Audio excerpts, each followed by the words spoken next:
Welcome back to the show. Halloween coming up next week, and of course, trick-or-treaters will be out collecting as much sugary candies as possible. What is the effect of sugar on our bodies? Dr. Zach is back from the MUHC. Welcome back to the show. It's great to have you here. Thank you. I mean, let's be honest. Sugar's pleasurable, Absolutely. right? It's somewhat addictive to people. So, and we do, right? Yeah. But we know that there are certain dangers to sugar for sure. But what makes it addictive? Well, it actually stimulates some of the same areas of the brain as certain drugs do that are actually addictive. So sugar, in a way, it's somewhat psychologically addictive. And people definitely crave it, that's for sure. If you're used to, I mean, most of us have experienced when we've had a lot of sugar for a while, the cravings, you know, especially at a certain time of day, we have a craving for the sugar, whatever, the way it makes us feel, the energy it gives us. And so that's one of the reasons that it's so difficult to stop once you're used to doing it, once you're used to having a lot of sugar, and that's why being cognizant of how much sugar you're taking in and trying to moderate that. Now, Halloween, you know, it's one day a year. Right. Let's be reasonable. Right. But it's candy for 4 months. Right? I mean, kids come with like 2 pillowcases full of candy. Yeah, well, that's the problem. And that's one of the things we talk about is you know, how do you decrease the amount is maybe smaller bags, you know? Yeah. I mean, these huge pillowcases, these huge, like, bags that they have to drag around behind them, that's maybe a little excessive, You know, it's interesting, too, because my wife's on a specific diet right now, and she's cut out sugar completely. Oh, yeah. Trying to find foods without sugar is almost impossible. And I'm not talking about, you know, cereals and things like that, like spaghetti sauces, smoked bacon, things like that. Breads, it's amazing. Yeah, I mean... so is it because of...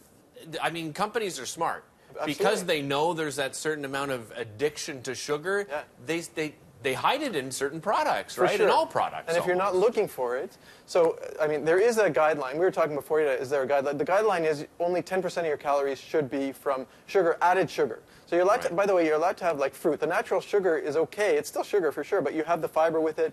It's more filling. You absorb it less quickly. You don't have those glucose spikes in your blood, so it's better. But what has to happen is you actually have to take a look when you're buying things that aren't fruits and vegetables. So if you're buying things that come off the tree or grow out of the ground, you don't have to look at the label.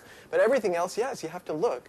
And so 10% of your calories, which ends up being, like for your average woman or man, it's about 50 or 60 grams of sugar. Okay. And by the way, one soda pop can has about 40 grams. So you basically, you gotta avoid those. And juice is no good. Even I was going to say, because you mentioned fruits, Yeah. but juice is different than having a natural fruit that you pick off the tree. Yeah. I guess, is it because of the concentration? It's concentration, and you also just don't have the fiber that you have when you eat a fruit. When you eat a fruit, you digest it all together.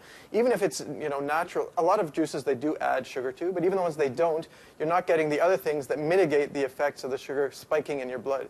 So unfortunately, juice is no good, and you have to be aware and actually look at the label. So it sounds like that's what your wife's doing. When you're actually cognizant of it, you can limit these things. But then when you're looking at these labels, then you realize that added sugar is so ubiquitous. Well, right? and sometimes you don't even see the word sugar, right? Because sugar comes in different forms. What are some of those other forms we should be looking for? The worst one is, in Canada, in the States, it's high fructose corn syrup. Okay. Here it's called glucose-fructose, and it's used in a bunch of different junk foods and pop for soda for sure.